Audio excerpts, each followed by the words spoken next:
ஒடுங்கி போயிருந்த நாட்களுக்கு பதிலாக தலை நிமிர்ந்து கம்பீரமாக நடக்கக்கூடிய நாட்கள் வரப்போகிறது. எங்கேன்னு தெரியுமா?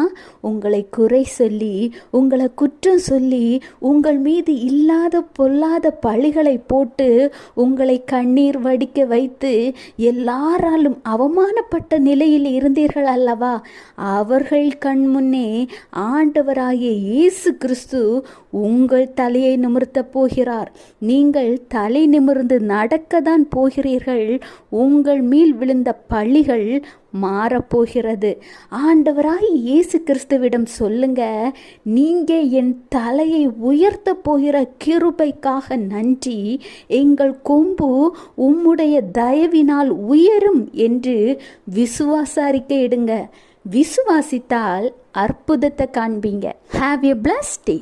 Jesus bless you.